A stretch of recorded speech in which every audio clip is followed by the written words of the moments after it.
In some ways, the military is like a hospital. In both, you have those on the front line, but you also have people who play supporting roles. Local Air Force veteran Stacy Harris held one of those roles in Iraq, but her role back here on the home front is, in my eyes, no less important. Here's my interview with her on the eve of Veterans Day. When did you join the Air Force, and what made you decide to do that? I joined right out of high school in 2004. I joined for the adventure, and I wasn't completely certain on what I wanted to do in school, so that's why I joined. So why the Air Force? It's the best one. I love that. And so once you got in, how did they direct you, or did you have any say of where you were going to go?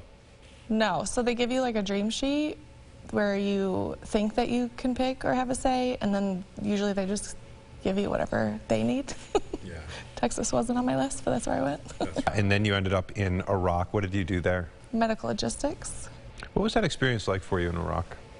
It was challenging. I would say there were times when you felt great about what we were doing, and then there were times that, you were seeing a lot of death and destruction and sometimes evil. We had, kids that were injured, American soldiers that were injured, POWs, the whole gamut.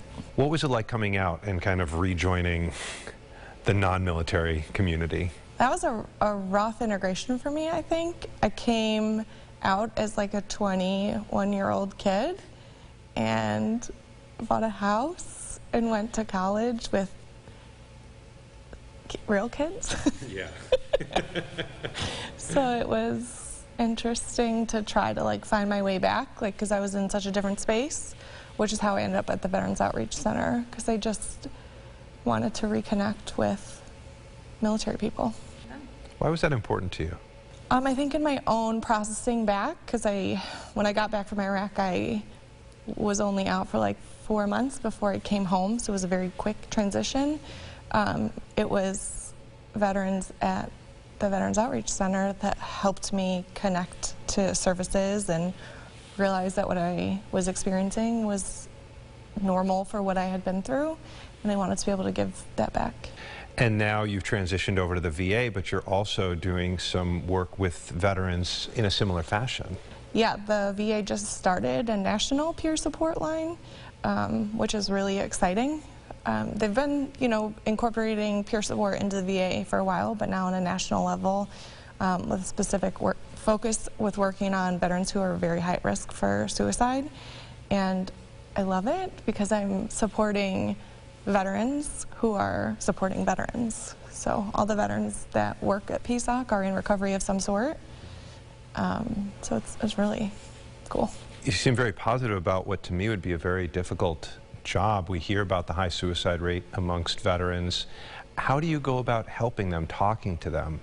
I think partly using your own story of how you managed to get through it is validating in a way, validating people's struggle, but also, sharing that hope that it's possible to navigate it and come out on the other side. That VA service, something to keep in mind if you are a veteran struggling and need that kind of help. To see more stories like this, go to the Adam Interviews section of RochesterFirst.com.